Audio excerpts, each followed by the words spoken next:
Hello बच्चों, my self रज़ी Akhtar and हम लोग कंटिन्यू करेंगे हेलोल्केन हेलोइन में स्टीरियो केमिस्ट्री हम लोग पढ़ रहे हैं। ये लेक्चर नंबर 3 है, वेरी वेरी इंपॉर्टेंट। इससे पहले हमने जो बेसिक कॉन्सेप्ट डिस्कस किया था बच्चों, और आज हमें पढ़ना है आर एस कन्फिग्रेशन या absolute configuration around chiral carbon. ठीक है, तो ये बहुत ही ज़्यादा सिग्निफिकेंट है कॉम्पिटिटिव एग्ज़ाम के लिए और स्पेशली स्टीरियो केमिस्ट्री को समझने के लिए। तो इसे थोड़ा हम लोग डिटेल में पढ़ेंगे बच्चों। तो हमें पढ़ना है configuration around chiral carbon. Chiral carbon के अराउंड जो ग्रुप्स अटैच्ड है वो 3 डायमेंशन में किस तरह से अटैच्ड है, उनको हम स्टडी करेंगे एब्सोल्यूट कन्फिग्रेशन में या फिर आरएस कन्फिग्रेशन में।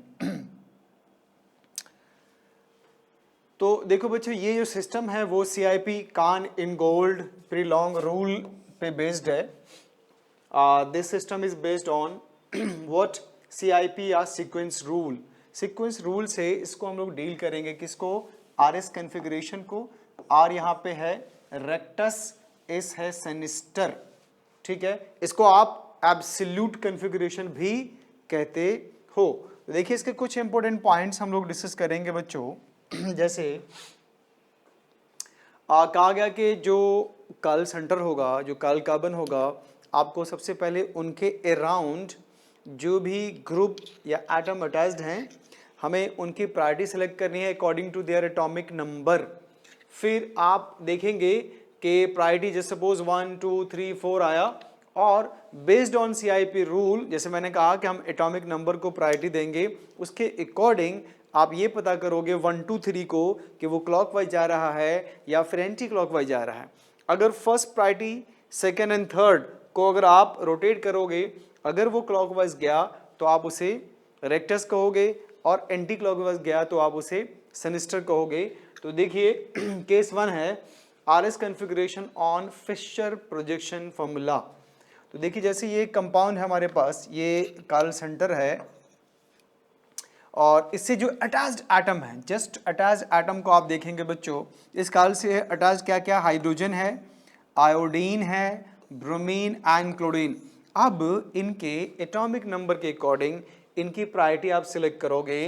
तो आप बताओ, आयोडीन की प्रायोरिटी मैक्सिमम होगी, फर्स्ट पोजीशन पे होगा, मैक्सिमम एटॉमिक नंबर इनका। फिर आएगा बच्चे ब्रोमीन, देन थर्ड पे क्या आएगा? क्लोरीन, और फोर्थ पे कौन आएगा? हाइड्रोजन। तो आप देखिए 1 के बाद कहाँ जा रहे हो? 2, 2 के बाद 3 और 4, तो 1 2 3 4। तो अब आप देखेंगे कि ये क्लॉकवाइज जा रहा है या एंटी क्लॉकवाइज जा रहा है। तो देखिए 1 2 3, ये मूवमेंट कैसा है? Anti clockwise. तो आप इसे क्या बोल दोगे बच्चों? फिलहाल आप एस बोलोगे इसको, सेनिस्टर। ठीक है, व्हाट अबाउट दिस? इसमें फर्स्ट प्रायोरिटी किसे दोगे आप? क्लोरीन को। सेकंड पे क्या है? OH, और थर्ड पे ये है आपके पास अल्डिहाइड, और फोर्थ पे आपके पास क्या है बच्चों? Methyl group. तो 1 के बाद आपको जाना कहाँ है? 2, 2 के बाद 3। मूवमेंट कैसा है बच्चों? तो अगेन इसका मूवमेंट कैसा है? Anti clockwise. तो ये भी होगा एस। ठीक है। जो कायरल कार्बन से अटैच्ड ग्रुप है उनको CIP रूल के अकॉर्डिंग हम प्रायोरिटी में चेंज कर लेंगे। तो 4, चूँकि कायरल कार्बन आपके पास तो sp3 हाइब्रिडाइज्ड होगा, मीन 4 ग्रुप जो होंगे, तो चारों की प्रायोरिटी 1 2 3 4 आप सेलेक्ट कर लीजिए, और फोर्थ को आप छुपा के 1 2 3 को घुमाओ। अगर क्लॉकवाइज आता है तो हम कहेंगे उसे कि कैसा है? R configuration. और अगर एंटी क्लॉकवाइज आता है बच्चों तो आप उसे बोलेंगे कि ये एस कन्फिग्रेशन है। इसमें हमें और डिटेल स्टडी करना है, आगे देखते हैं बच्चों। तो देखिए कहा गया कि अगर fourth priority group is on vertical line, अगर फोर्थ प्रायोरिटी वर्टिकल लाइन पे है फ्रॉम व्यू, जब आप देख रहे हैं, तो उस केस में आप क्या करोगे? अगर क्लॉकवाइज मूवमेंट हो रहा है 1 2 3 अगर क्लॉकवाइज मूव हो रहा है तो आर कहेंगे, और अगर एंटी क्लॉकवाइज मूव कर रहा है तो आप उसे सेनिस्टर बोलोगे या एस बोलोगे। देखिए फिर से समझिए आप, अगर फोर्थ प्रायोरिटी कहाँ पे हो? वर्टिकल लाइन पे हो। फोर्थ प्रायोरिटी कहाँ पे हो बच्चों? वर्टिकल लाइन पे। इसमें ऊपर या नीचे, जनरली नीचे रखते हैं हम लोग। तो उस केस में 1 2 3 अगर मूव करेगा तो क्लॉकवाइज के लिए क्या बोलोगे? आर, और एंटी क्लॉकवाइज के लिए क्या बोलोगे? एस। लेकिन अगर हॉरिजेंटल लाइन पे आ गया फोर्थ प्रायोरिटी, अगर हॉरिजेंटल लाइन पे फोर्थ प्रायोरिटी आ गया तो फिर आपको रिवर्स करना होगा। नहीं, तो जो क्लॉकवाइज होगा आप उसको एस बोल देना और जो एंटी क्लॉकवाइज होगा उसको आप आर बोल देना, ठीक है। तो देखिए कहा गया कि अगर केस 2 में देख लीजिए कि जैसे मान लो फोर्थ प्रायोरिटी कहाँ है, वर्टिकल पे है, ये भी वर्टिकल पे है, तो आप 1 2 3 काउंट करिए। देखिए 1 2 3, इसका मूवमेंट कैसा है बच्चों, तो इसका मूवमेंट कैसा है देख लीजिए आप, एंटी क्लॉकवाइज है। एंटी क्लॉकवाइज के लिए क्या बोलोगे आप, एस। और व्हाट अबाउट दिस, ये 1 है बच्चे, ये 2 और ये 3, फोर्थ प्रायोरिटी फिर से आपका वर्टिकली डाउनवर्ड है। तो 1 2 3 मूवमेंट देखिए अब कैसा है, ये क्लॉकवाइज। क्लॉकवाइज क्या हो गया, तो आप इसे बोलोगे आर कॉन्फ़िगरेशन। अगर फोर्थ प्रायोरिटी हॉरिजॉन्टल लाइन पे हो तो 1 2 3 अगर क्लॉकवाइज मूव किया तो आर, और 1 2 3 एंटी क्लॉकवाइज मूव किया तो एस। वेरी सिंपल है। अच्छा केस 2 में होगा कि अगर फोर्थ प्रायोरिटी हॉरिजॉन्टल लाइन पे है, that is fourth priority group towards viewer है, तो आप 1 2 3 चेक करिए और 1 2 3 चेक करिए। अगर ये क्लॉकवाइज है तो आप इसे एस बोल देना बच्चे, और एंटी क्लॉकवाइज है तो आप इसे आर बोल देना। तो if it is clockwise then S, if it is anti clockwise then ये हो जाएगा आर। समझ में आया कि नहीं आया? नहीं, देखो एक्चुअली ये होता है कि जब आप आर एस कन्फिग्रेशन निकालते हो तो उस केस में हमें टेट्राहेड्रल देखना होता है। टेट्राहेड्रल कैसा होता है बच्चों, देखिए यहाँ पे एक ग्रुप ऐसे आएगा, एक ऊपर आएगा, तो रूल के अकॉर्डिंग ये 1 2 3 एक ऐसे देखिए आप, और आई साइड आपका यहाँ होना चाहिए ये, और जो फोर्थ प्रायोरिटी है वो पीछे जाना चाहिए। 3D में अगर आप देखें तो जो फोर्थ प्रायोरिटी है वो बैक साइड जाना चाहिए। 1 2 3, अब 1 2 3 क्लॉकवाइज है तो आप आर बोल देंगे, 1 2 3 एंटी क्लॉकवाइज है तो एस बोल देंगे, लेकिन फोर्थ प्रायोरिटी पीछे जाना चाहिए। नहीं, रूल के अकॉर्डिंग अगर फोर्थ प्रायोरिटी वर्टिकल लाइन पे है तो वो पीछे कंसीडर किया जाएगा। समझ में आया कि नहीं आया? ये दोनों, ये जैसे मान लो 1 2 3 इनको हम मानते हैं कि ये हमारी तरफ व्यू करता है, जैसे 1 2 एक और बना लीजिए यहाँ पे, तो ये 1 2 और ये 3 आपकी तरफ हो गया, और जो वर्टिकली डाउनवर्ड है वो पीछे चला गया। नहीं, तो अगर फोर्थ प्रायोरिटी पीछे होगा तभी आप 1 2 3 क्लॉकवाइज एंटी क्लॉकवाइज चेक कर पाओगे 3D में। नहीं, तो इसीलिए कहा गया कि अगर वर्टिकली नीचे है तो ठीक है। नहीं, लेकिन अगर फोर्थ प्रायोरिटी आ गया किस पे, हॉरिजॉन्टल लाइन पे, तो उस केस में आपको दो एक्सचेंज करना होगा। नहीं, दो एक्सचेंज क्या करना होगा बच्चे, जैसे देखिए, जैसे मान लीजिए आपके पास है एक हाइड्रोजन यहाँ पे, ये आपके पास है क्लोरीन, ये है ब्रोमीन, और जस्ट सपोज ये CH3 है। अब आप इसकी प्रायोरिटी सेलेक्ट करिए, तो फर्स्ट प्रायोरिटी पे ब्रोमीन आएगा बच्चे, सेकेंड पे क्लोरीन, थर्ड पे आपके पास है कौन, मिथाइल, और फोर्थ पे है हाइड्रोजन। तो फोर्थ प्रायोरिटी वर्टिकली डाउनवर्ड नहीं है, मतलब 3D में ये पीछे नहीं है। जब आप इसका आरएस निकालोगे तो आपको गलत आएगा। तो हमें क्या करना है, रूल है कि आप इसका दो एक्सचेंज करिए। पहले मान लो इसको हमने एक्सचेंज किया, और single exchange is not allowed. ये H आ गया, ये CH3 आ गया, ये Cl आ गया, और ये Br आ गया।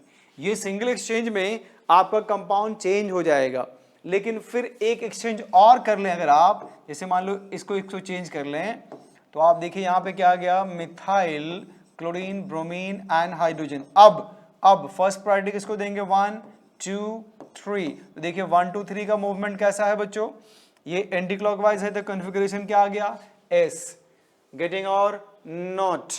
नहीं, लेकिन यहाँ पे अगर आप देखते हैं 1 2 3 तो ये क्लॉकवाइज आता, तो क्लॉकवाइज क्या होता, आर होता। अगर आप इसका कॉन्फ़िगरेशन आर लिखते तो आपका आंसर गलत आता। क्यों? क्योंकि फोर्थ प्रायोरिटी हॉरिजॉन्टल लाइन पे है, तो फोर्थ प्रायोरिटी को वर्टिकल लाइन पे लाके आपको पीछे ले जाना है। नहीं, तो इसके लिए आपको दो एक्सचेंज करना, या आप इवन एक्सचेंज कर सकते हो। नहीं, जब इवन एक्सचेंज करेंगे तो जिस कॉन्फ़िगरेशन से आप स्टार्ट करोगे वही उसी कॉन्फ़िगरेशन पे फिर से पहुंच जाएंगे। एक एक्सचेंज में कॉन्फ़िगरेशन बदल जाएगा, कॉन्फ़िगरेशन बदलेगा इसका मतलब कंपाउंड चेंज हो जाएगा। नहीं, एक तरीका ये है। दूसरा तरीका ये है कि अगर फोर्थ प्रायोरिटी हॉरिजॉन्टल लाइन पे है तो जो आपका आंसर आ रहा हो उसको रिवर्स कर दो, जो आंसर आ रहा हो उसको रिवर्स कर दो, या 1 2 3 देखो, जैसे अगर क्लॉकवाइज है तो आना चाहिए क्या, आर, आप उसको उलट दो तो एस हो जाए।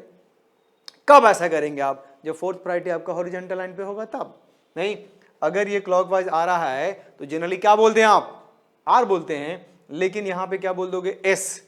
और अगर ये एंटी क्लॉकवाइज है, अगर ये एंटी क्लॉकवाइज है तो आप क्या बोलते एस, लेकिन यहां पे रिवर्स कर देना। कब? जब फोर्थ प्रायोरिटी हॉरिजेंटल लाइन पे हो तब। वर्टिकल पे जो है तो वही रहेगा भाई।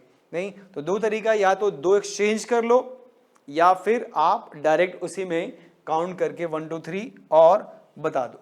जैसे देखिए ये कंपाउंड हमने लिया तो ब्रोमीन को फर्स्ट प्रायोरिटी दिया एटॉमिक नंबर के अकॉर्डिंग, हाइड्रोजन क्लोरीन, फिर मिथाइल और ये फोर्थ। तो अब आप देखिए फोर्थ प्रायोरिटी आपका हॉरिजॉन्टल लाइन पे है। ये मूवमेंट कैसा है? क्लॉकवाइज। अगर ये क्लॉकवाइज है तो क्या होना चाहिए बच्चे? आर, लेकिन रिवर्स आएगा, ये क्या हो जाएगा? एस। आप दो एक्सचेंज करेंगे तो भी यही आएगा। फिर आप देखिए ये 1 क्लोरीन 2 3 4, तो 1 2 3 4 ये मूवमेंट कैसा है बच्चों? इसको आप बोलते हो एंटी क्लॉकवाइज, लेकिन फोर्थ प्रायोरिटी कहां पे है? हॉरिजॉन्टल लाइन पे। तो आपको अपना आंसर बदलना होगा, एस नहीं हमें आर लिख देना है। तो आई होप ये समझ पा रहे हैं आप लोग। फिर देखिए आप, जैसे ये कंपाउंड है, इसमें फर्स्ट प्रायोरिटी आपने ऑक्सीजन को दिया, उसके बाद nitrogen, then carbon, then hydrogen, fourth priority hydrogen आ गया। तो 1 के बाद 2 3 ये मूवमेंट गया भाई। तो जब ये आप मूवमेंट कर रहे हैं तो ये आर है, लेकिन फोर्थ प्रायोरिटी हॉरिजॉन्टल पे है, तो रिवर्स करिए, अपना आंसर एस मिल गया। ठीक है, वेरी सिंपल। अब आइए व्हाट अबाउट दिस, ये 1 है, ये 2 है और ये 3 है, तो मूवमेंट ऐसे जाएगा बच्चों। ये मूवमेंट कहलाता है एंटी क्लॉकवाइज, लेकिन फोर्थ प्रायोरिटी कहाँ पे है? हॉरिजॉन्टल लाइन पे है, तो आंसर क्या आएगा? रिवर्स हो जाएगा। ठीक है, जो आ रहा होगा क्लॉकवाइज, अगर एंटी क्लॉकवाइज एस के लिए आपको आर लिखना है, जो आएगा वो उल्टा करे, लेकिन कब? जब फोर्थ प्रायोरिटी हॉरिजॉन्टल लाइन पे होगा तब। अगर वर्टिकल लाइन पे है तो जो होगा वही रहेगा। अब आइए देखिए, जैसे कुछ कंपाउंड हमने दिए हैं 1 2 3 4, इसका आपको आर एस कन्फिग्रेशन लिखना है।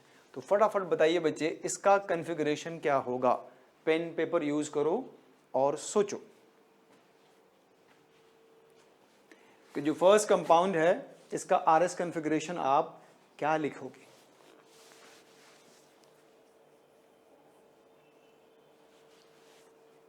बताइए।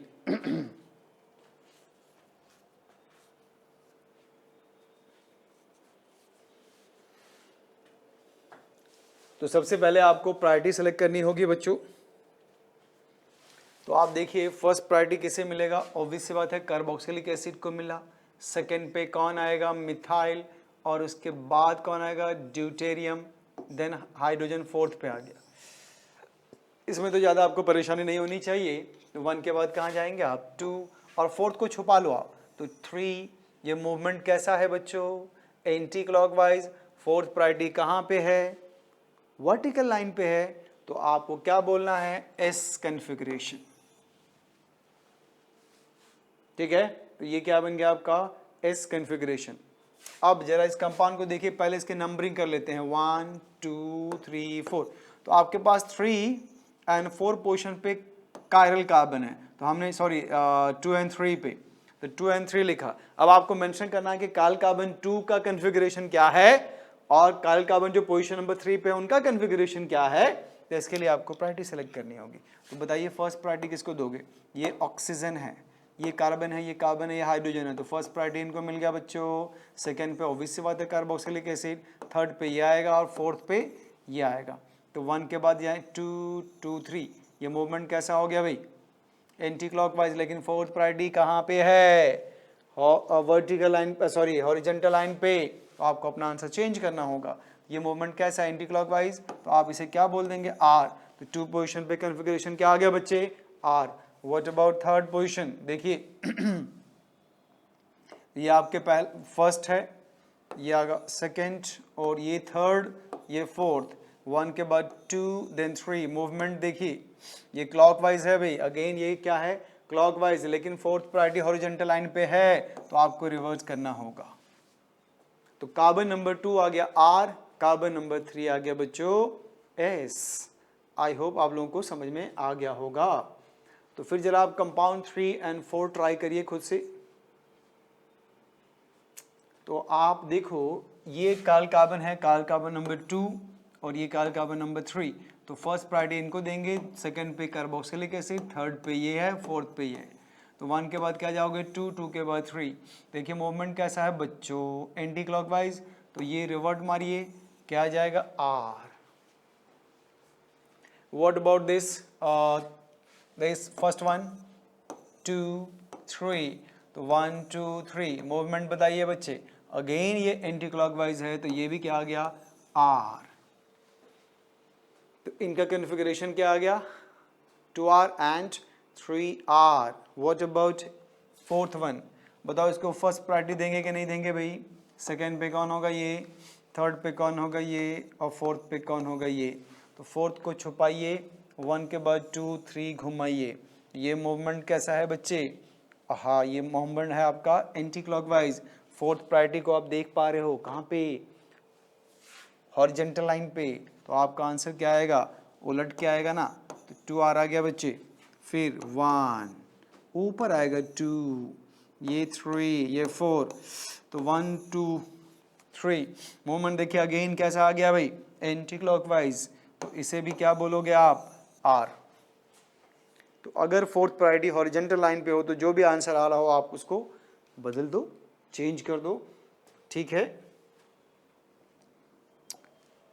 अब आइए कुछ कंपाउंड और है हमारे पास, सिंपल कंपाउंड है, ये देखिए इसमें फर्स्ट प्रायोरिटी ब्रोमीन को मिलेगी, सेकंड पे इथाइल होगा, थर्ड पे मिथाइल, इस पे कोई ऑब्जेक्शन नहीं होना चाहिए आप लोगों को।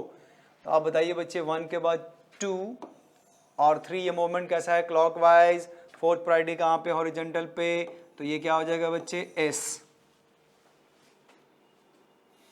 ऑब्जेक्शन है तो आप बोलिए। ये देखिए बच्चे फ्लोरीन को 1 क्लोरीन को 1, फ्लोरीन को 2, और ये आपका है 3, ये है 4, 1 2 3, फोर्थ को छुपा लेना है भाई। तो ये कैसा मूवमेंट है, ये मूवमेंट है क्लॉकवाइज। अच्छी बात यह है कि ये वर्टिकल लाइन पे है तो क्लॉकवाइज रिमेन क्लॉकवाइज, आपको चेंज करने की आवश्यकता नहीं है क्योंकि फोर्थ प्रायोरिटी आपका वर्टिकल लाइन पे प्रेजेंट है, ठीक है। तो ये हो गया R कॉन्फ़िगरेशन। इसमें देखिए बच्चे कार्बन नंबर 2, कार्बन नंबर 3, 1 2 ये आएगा ना, 3 ये 4, तो 1 2 3 ये मूवमेंट क्लॉकवाइज है, हॉरिजॉन्टल पे आपका मिला क्या फोर्थ प्रायोरिटी, तो ये क्लॉकवाइज है तो क्या बोलेंगे आप 2S, ठीक है।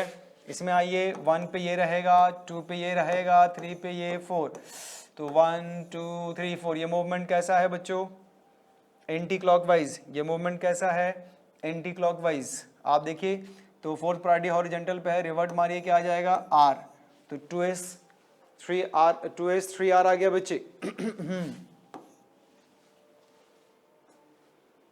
तो चलिए क्या आप इस कंपाउंड के एब्सोल्यूट कॉन्फ़िगरेशन को बता पाओगे, तो जरा देखिए काल कार्बन है, फर्स्ट प्रायोरिटी पे कौन होगा क्लोरीन, सेकंड पे इसको रखना बच्चे, और थर्ड पे ये और फोर्थ पे ये, 1 के बाद क्या 2 देन 3 मूवमेंट बताइए क्लॉकवाइज, फोर्थ प्रायोरिटी कहाँ पे है भाई हॉरिजॉन्टल पे, तो क्या बोलोगे आप 2S,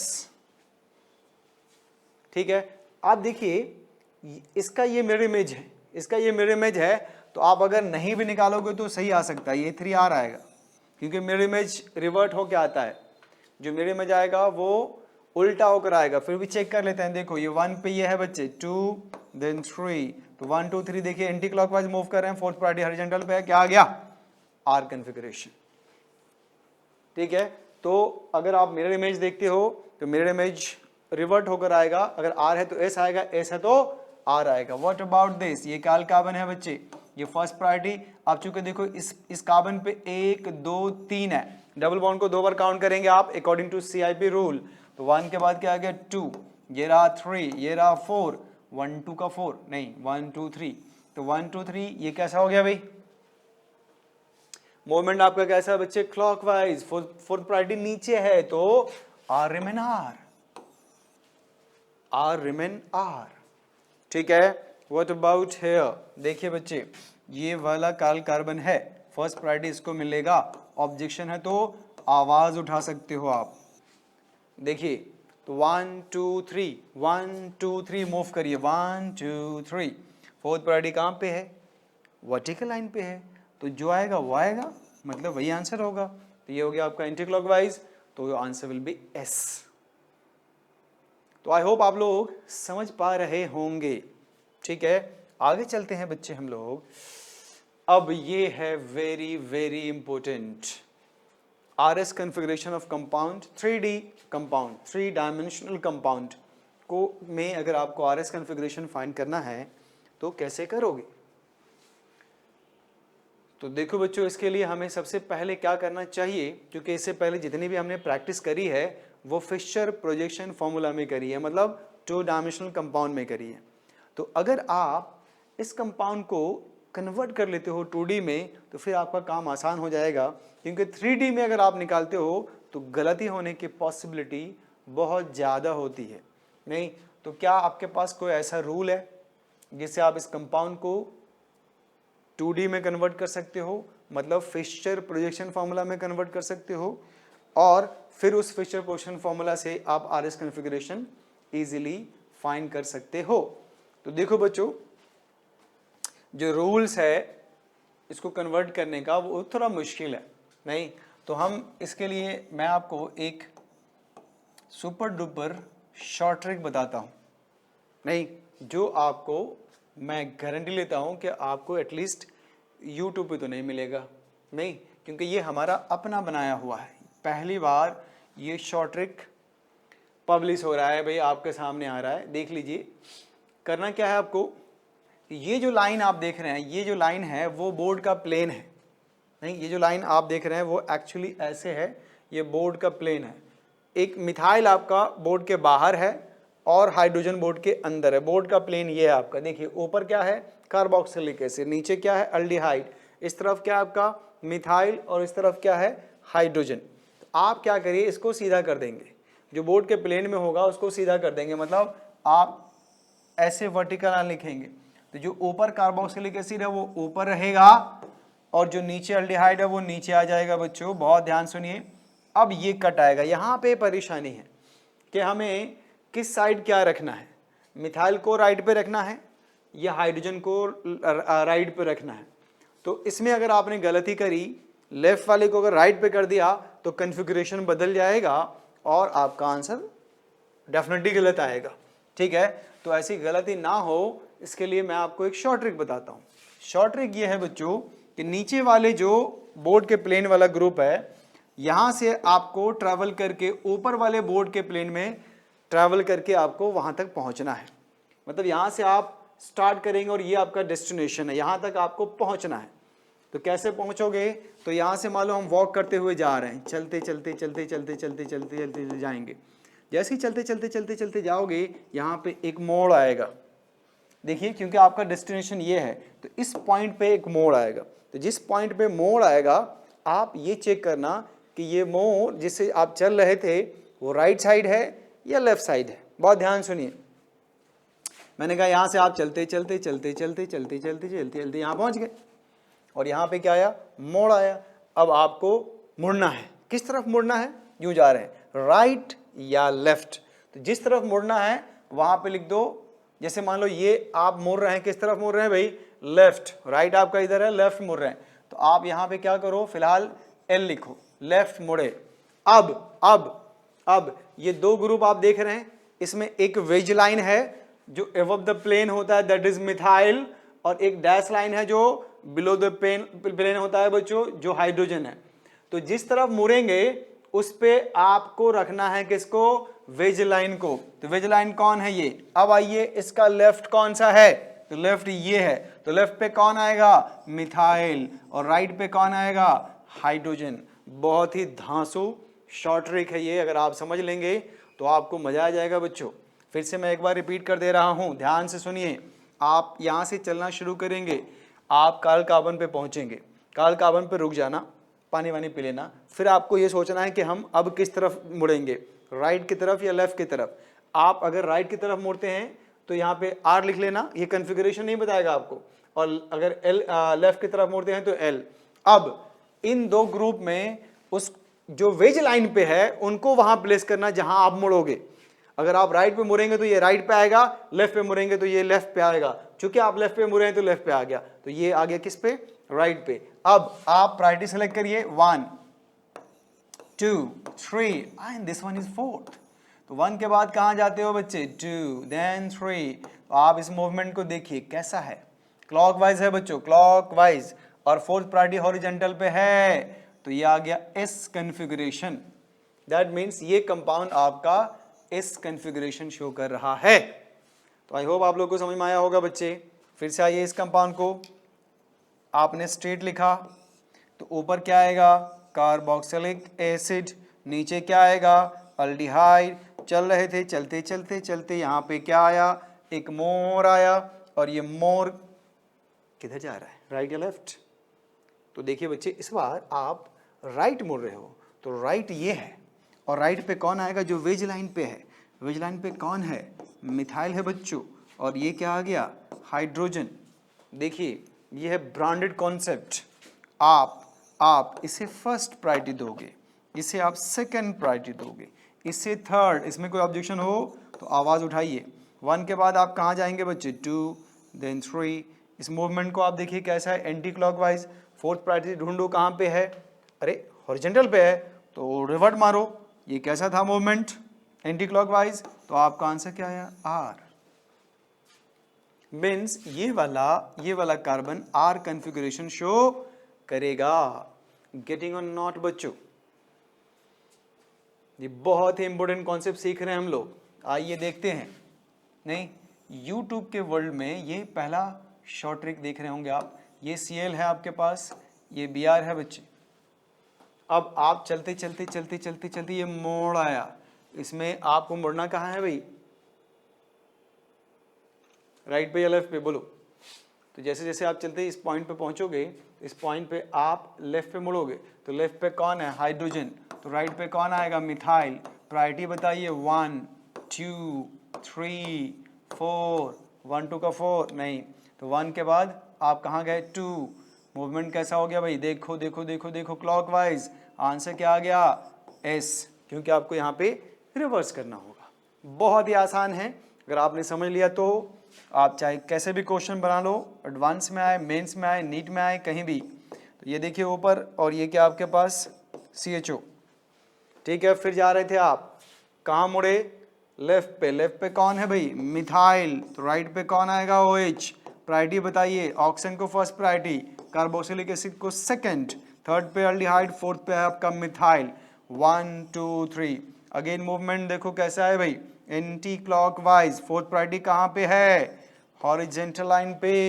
आंसर क्या होगा आपका, बदल जाएगा। तो वेरी वेरी इंपॉर्टेंट कॉन्सेप्ट देखा आपने बच्चों। 3D कंपाउंड ये को आप कन्वर्ट कर लो 2D में, दैट इज फिशर पोजीशन में, और फिशर पोजीशन से आप फाइंड कर लो RS कन्फिगरेशन। आगे देखते हैं हम लोग, कुछ और क्वेश्चन है। जैसे ये देखिए, ये 2 काल कार्बन इसमें हमने लिए हैं। अब आपको बताना है कि इन दोनों काल कार्बन का कन्फिगरेशन क्या होगा। तो पहले आप इसको 2D में कैसे कन्वर्ट करोगे बच्चों, आप 2D में कैसे कन्वर्ट करोगे, तो सबसे पहले आपको एक वर्टिकल लाइन ड्रॉ करना है।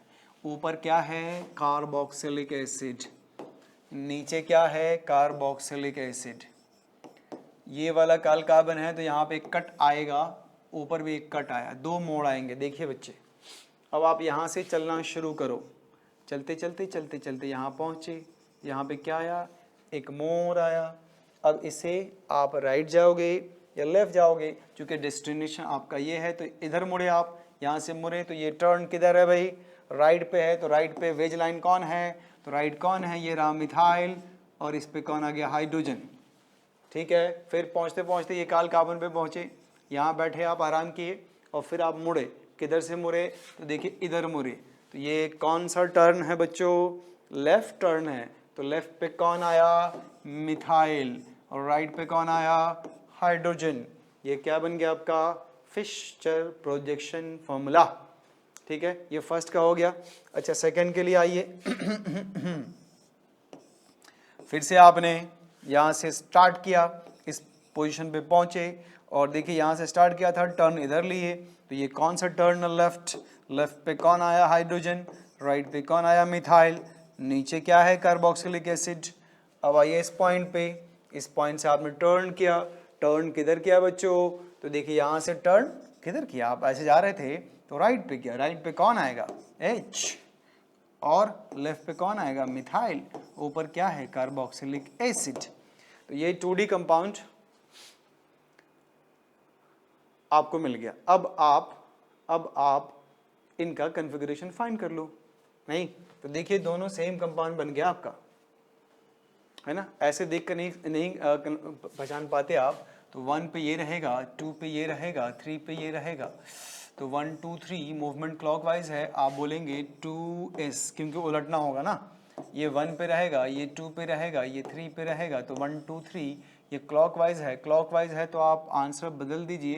ये क्लॉकवाइज है तो आंसर आप बदल दीजिए। क्या आ जाएगा बच्चे? ये भी 3s आ जाएगा। तो 2s 3s आ गया। तो अब देखो ये दोनों सेम कंपाउंड है, तो ये भी क्या आ जाएगा? 2s 3s।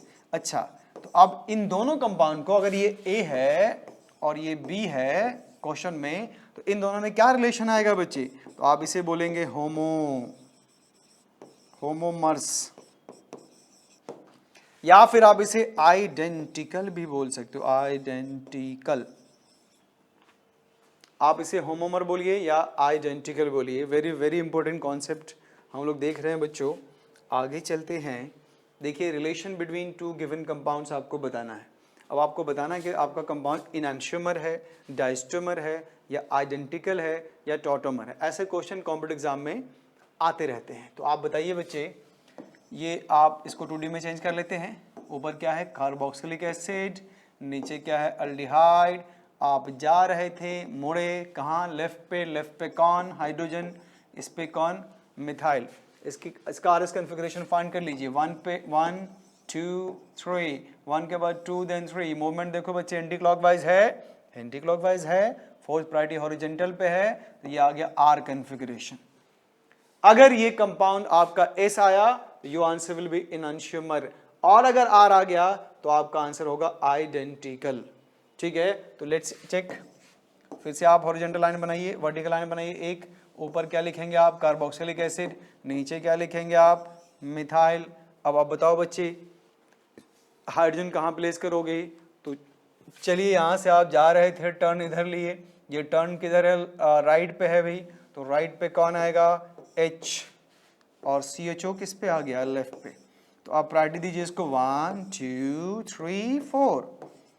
तो 1 2 3 4, ये मूवमेंट कैसा है? Anti clockwise. ये क्या आ गया? R। क्या बोला था मैंने? इसका कन्फिग्रेशन क्या था? R। इसका भी क्या है? R। दोनों क्या हो गए? सेम। तो आपका आंसर क्या हो गया बच्चे? आइडेंटिकल और होमोमर। इसका मतलब ये दोनों सेम कंपाउंड है। तो आप इसे देखकर डिटेक्ट नहीं कर पाते ना, तो आपको आरएस कन्फिग्रेशन बता रहा है कि इन दोनों में क्या रिलेशन है। ठीक है, और अगर आप 3D को 2D में कन्वर्ट करना जानते हो तो ये तो और अच्छी बात है बच्चों। अब आइए देखिए सेम क्वेश्चन है, ए और बी में रिलेशन बताना है बच्चों आपको। तो अब फिर से 2D को 2D में चेंज करते हैं। पहले इस कंपाउंड को देखिए, ये वाला है। तो आप ऊपर क्या लिखोगे? Carboxylic acid. नीचे क्या लिखोगे? Carboxylic acid. यहाँ से जा रहे थे आप और मुड़ गए। किधर मुड़े भाई? तो राइट पे मुड़े। तो राइट पे कौन आया? H। लेफ्ट पे कौन आया? OH। फिर आप इस कार्बन पे पहुंचे। नहीं, यहाँ से आप टर्न लिए। किधर टर्न लिए? लेफ्ट पे। लेफ्ट पे कौन आएगा भाई? H। और राइट पे क्या आएगा? OH। Getting on not? अब आप बताइए, ये काल कार्बन है और ये भी काल कार्बन है, तो फर्स्ट प्रायोरिटी किसको देंगे आप? ऑब्वियस सी बात है, इसको देंगे। What about second priority? तो ये भी कार्बन है, लेकिन इसमें ऑक्सीजन ज़्यादा है, तो आप इसको दीजिए 2। ये आपका हो गया 3। तो 1 2 3 movement anti clockwise, fourth priority horizontal पे है, आपका ये आ गया 2R।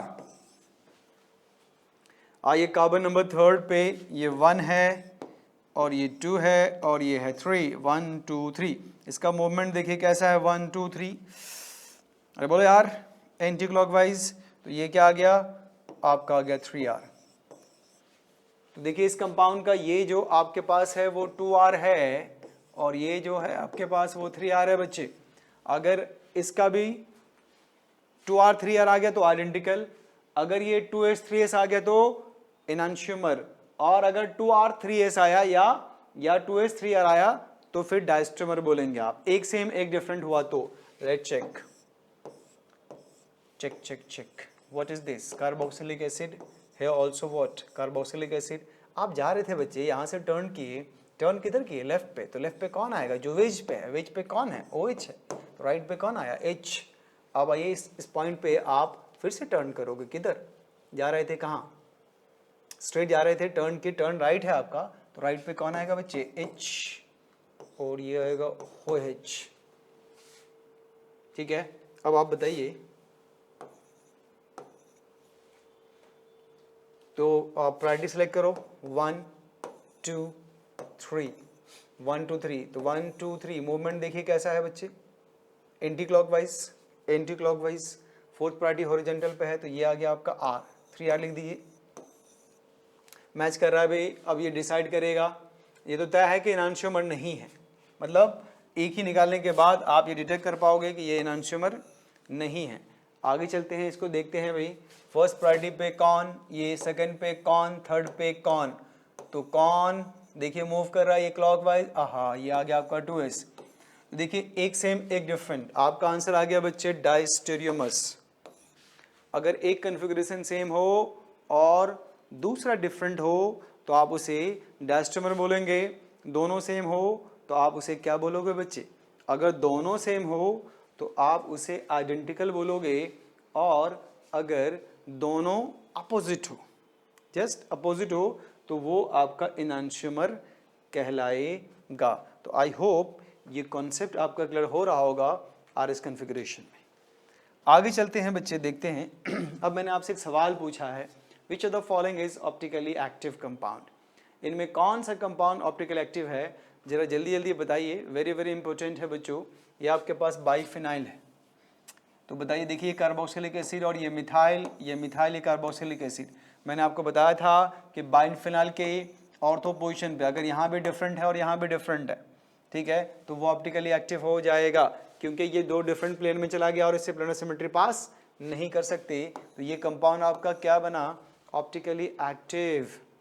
अब आप देखिए यहाँ पे बच्चे कंफ्यूज होते हैं, बिल्कुल नहीं कंफ्यूज होना है बच्चे, इसमें देखिए जो ट्रिपल बॉन्ड है वो 3 बार है, मतलब ऑड नंबर पे है, तो आप याद रखना कि ऑड नंबर पे कभी भी ऑप्टिकली एक्टिव नहीं हो सकता। क्यों, क्योंकि ये मॉलिक्यूल जैसे पाई बॉन्ड ऐसे बनाते हो तो ये यूं बनेगा, फिर ये यूं उसी प्लेन में आ जाएगा, नहीं, इसका मतलब ये पूरा मॉलिक्यूल एक प्लेनर मॉलिक्यूल है, तो आप इसको यूं स्लाइस काट सकते हो, ठीक है ना। तो आप याद रखना कि अगर कंटिन्यूअस 3 3 5 7 9 बॉन्ड हो, मतलब odd number of double bonds हो, तो that molecule never be optical active, वो ऑप्टिकल आइसोमरिज्म शो ही नहीं करेगा, ज्योमेट्रिकल शो कर सकता है, ऑप्टिकल नहीं। तो एक ही प्लेन में सारे मॉलिक्यूल आप इसको काट सकते हो, लेकिन अगर एलीन है 2 4 6 ऐसे डबल बॉन्ड कंटिन्यूअस है, तो ये दो बताया था मैंने आपको कि ये जिस प्लेन में उसके अपोजिट प्लेन में ये दोनों होगा। तो अब आप देखिए, ये मैंने शॉर्टेज में बताया था कि ये दोनों डिफरेंट हो और ये दोनों डिफरेंट हो, तो आप उसे ऑप्टिकली एक्टिव कह देना बच्चों। तो ये कंपाउंड जो डी है वो आपका ऑप्टिकली एक्टिव है। सी को तो आप जानते ही हो, इस पॉइंट को देखिए, ये कायरल सेंटर है, कायरल सेंटर कायरल कार्बन, तो ये क्या बन गया आपका ऑप्टिकली एक्टिव। क्यों, क्योंकि आपको बताया था कि अगर किसी के पास एक कायरल कार्बन हो, सिंगल कायरल कार्बन हो, तो definitely that will be optically active. तो इनमें 3 कंपाउंड आपका ऑप्टिकली एक्टिव है, ये अकेला है जो ऑप्टिकली इनएक्टिव है बच्चों। तो आई होप आपको ये समझ में आ रहा होगा।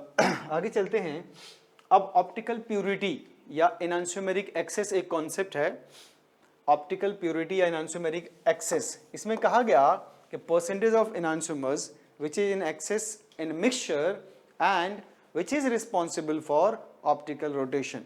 मतलब मान लिया आप एक कंटेनर लेते हो, उसमें आप डेक्स्ट्रो भी प्लेस कर देते हो, लेवो प्लेस कर देते हो, और अगर मान लो जिसका अमाउंट ज़्यादा हो गया, डेक्स्ट्रो का अमाउंट ज़्यादा हो गया तो वो डोमिनेट करेगा, वो क्लॉकवाइज रोटेट कर देगा, और लेवो का अमाउंट ज़्यादा हो गया तो वो रोटेट करेगा, नहीं, तो जो जितना ज़्यादा हो जाएगा दैट इज कॉल्ड एनांशियोमेरिक एक्सेस। जैसे देखिए आप यहाँ से आपको समझ में आएगा, ये डेक्स्ट्रो फॉर्म है बच्चों, ये लेवो फॉर्म है, ये रेसमिक मिक्सचर, और ये एनांशियोमेरिक एक्सेस है, या ऑप्टिकल प्योरिटी भी कह सकते हो।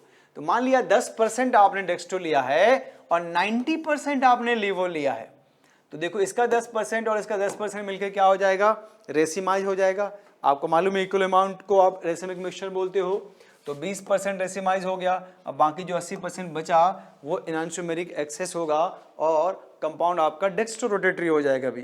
फिर देखिए ये आपने 20 लिया और ये आपने 80 लिया, तो इसका 20 इसका 80, सॉरी इसका 20 इसका 20 मिलकर 40% बन गया ये रेसिमिक मिक्सचर। बाकी जो 60 बचा वो आपका एनान्सियोमेरिक एक्सेस हो गया। गेटिंग और नॉट। अब आप देखिए इसका 30 और इसका भी 30, तो 60 ये हो गया और जो बचा आपका 40 वो एनान्सियोमेरिक एक्सेस हो गया। फिर देखिए ये आपके पास है 40 और इसका भी 40, तो कितना हो गया भाई 80, बचा कितना 20, ये भी बना आपका एनान्सियोमेरिक एक्सेस। लेकिन अगर आप दोनों 50-50% लेते हो तो ये 100% बन जाएगा कौन, रेसिमिक मिक्सचर। इसी को आपने पढ़ा था कि वैसा कंपाउंड वैसा मिक्सचर जिसमें equal amount of dextro and लेवो फॉर्म प्रेजेंट हो हम उन्हें रेसिमिक मिक्सचर कहते हैं। यहाँ पे एनान्सियोमेरिक एक्सेस नहीं होगा और आपका कंपाउंड ऑप्टिकली इनएक्टिव होगा। लेकिन इन सब केसेस में आपका कंपाउंड ऑप्टिकली एक्टिव होगा क्योंकि कंपनसेशन के बाद जो बचा हुआ अमाउंट है वो तो पीपी लाइट को रोटेट करेगा।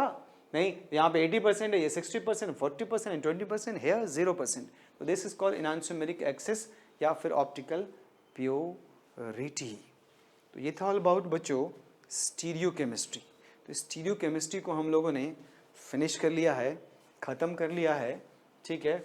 अब नेक्स्ट क्लास से हम लोग न्यू चैप्टर स्टार्ट करेंगे, that is alcohol, phenol and ether. वो अल्कोहल, फिनॉल, ईथर इससे भी इंटरेस्टिंग है। नहीं तो अब आपको करना क्या है बच्चों, हेलोल्केन हेलोरीन को आप कैसे कंट्रोल करोगे। नहीं तो सबसे पहले जो भी आपको वीडियो में जो भी कॉन्सेप्ट मैंने आपको बताया है वो सीक्वेंस वाइज आप क्या करिए उनको स्टडी कर लीजिए। ऑलमोस्ट 9 वीडियो करीब मिलेंगे आपको। नहीं ऑलमोस्ट 1 आवर्स की एक वीडियो है। तो आपको क्या करना है, सारी वीडियो को देखिए और अपना नोट्स बनाइए। नोट बनाने के बाद फिर उसमें आप शॉर्ट नोट बनाइए, जो जो मेन पॉइंट आपको लगता है उसका शॉर्ट नोट बनाइए। और फिर आप जो सबसे इम्पोर्टेंट काम करना है बच्चों, अगर आप इसको कर लेते हैं तो आपको ज़्यादा परेशानी नहीं होगी, क्योंकि स्मार्ट वर्क जब नहीं करोगे गधे की तरफ पढ़ के आप बहुत अच्छा नहीं कर पाओगे। सिलेक्शन होगा लेकिन जो स्मार्ट सिलेक्शन होता है वो नहीं कर पाएंगे आप। तो आप क्या करिए, एनसीईआरटी को लाइन टू लाइन पढ़िए। और एनसीईआरटी लाइन टू लाइन पढ़ना नहीं है, एनसीईआरटी पे रिसर्च करना है आपको। देखिए पढ़ना और रिसर्च करना दोनों चीज़ें होती हैं। नहीं आप देखो 7th 8th 9th 10th की एनसीईआरटी को वो लोग पढ़ते हैं जो आईएएस की तैयारी करते हैं, वो पढ़ते नहीं, रिसर्च करते हैं। तो ठीक उसी तरह से आप इसको रिसर्च करेंगे। तो जो स्कूल के लिए पढ़ते हैं बच्चों, देखो एनसीईआरटी को 2 तरह से पढ़ा जाता है। जो बच्चे स्कूल के लिए पढ़ते हैं उनका मेन टारगेट होता है कि जो एक्सरसाइज में क्वेश्चंस हैं उनको हम सॉल्व करेंगे इसके कॉन्सेप्ट को पढ़ के, ठीक है। लेकिन जो कॉम्पिटिटिव बच्चे होते हैं उनका टारगेट होता है कि उनके हर लाइन से हम क्वेश्चन खुद फ्रेम कर लें। नहीं, जैसे आप कॉन्सेप्ट पढ़ोगे उससे क्वेश्चन की फ्रेमिंग खुद सोचोगे कि इस पर हमसे क्वेश्चन क्या पूछेगा। नहीं अभी हमें नहीं मालूम कि एक्सरसाइज में क्या क्वेश्चन और जो एमसीक्यू आएगा वो क्या आएगा, आप फ्रेम कर लो। नहीं अगर मान लिया आपने पूरे इस पे पूरे चैप्टर्स में आपने सोच लिया कि इतने क्वेश्चन बन सकते हैं, मान लो 200 क्वेश्चन बन सकते हैं आपके अकॉर्डिंग। अब जब आप प्रीवियस ईयर क्वेश्चन, सबसे बेस्ट तरीका यह है कि आप चूंकि अब तो चैप्टर वाइज आपको आसानी से मिल जाएगा बहुत सारा मटेरियल। नहीं आप चाहेंगे तो मैं भी प्रोवाइड कर सकता हूं आपको। तो आप प्रीवियस ईयर क्वेश्चन बनाइए। जैसे नीट वाले बच्चे हैं तो नीट के प्रीवियस ईयर क्वेश्चन ले लीजिए आप, और जो मेंस वाले हैं या एडवांस वाले हैं वो एडवांस के या मेंस के प्रीवियस ईयर क्वेश्चन लीजिए। और अब आप क्वेश्चन बनाइए, नोट्स अच्छे से पढ़ लीजिए, एनसीईआरटी लाइन टू लाइन पढ़ के क्वेश्चन की फ्रेमिंग खुद कर लीजिए, सोच लीजिए इस पे ये क्वेश्चन आएगा, ये क्वेश्चन आएगा। जब आप एमसीक्यू सॉल्व करने जाओगे बच्चों, तो वो क्वेश्चन जो आपने सोचा है अगर वो आपके सामने आ गया तो आप इंटरनली बहुत कूल फील करोगे, आपको बहुत मजा आएगा। फिर जब आप पढ़ना शुरू करोगे तो जो चीज़ें आप 1 घंटे नहीं पढ़ पाते थे, नहीं आप 5 घंटे 6 घंटे बैठ के पढ़ोगे, आपको कोई हेजिटेशन नहीं होगा, कोई थकान नहीं आएगी, कोई नींद नहीं आएगा, कुछ भी नहीं आएगा, बल्कि आप फुल टूल एंजॉय करोगे। जस्ट लाइक जैसे नोबल लोग नोबल पढ़ते हैं तो उसकी तरह भी आप एंजॉय करेंगे। तो एक बार आप इसको ट्राई करके देखो, अगर ऐसा होता है तो फिर आपको बहुत मज़ा आएगा। और जो बोर्ड वाले बच्चे हैं वो कन्वर्जन पे ध्यान देना। अब कन्वर्जन इनका करना नहीं, कन्वर्जन एक बहुत नॉलेजेबल चीज़ होती है भाई, उसको ऑन द स्पॉट आपको सारे रीजन को रिकॉल करना होता है, तो उसको प्रैक्टिस की ज़रूरत है। तो एनसीईआरटी में जितने भी कन्वर्जन्स दिए हुए हैं आप उनको भी सॉल्व करेंगे और जो भी क्वेश्चंस दिए हुए हैं उनको सॉल्व करेंगे। ठीक है, तो आज के लिए इतना ही और ये चैप्टर हमारा हो गया बच्चों फिनिश। आप इस पे मेहनत करो। Wish you all the very best. अपना ख्याल रखिए। Good night.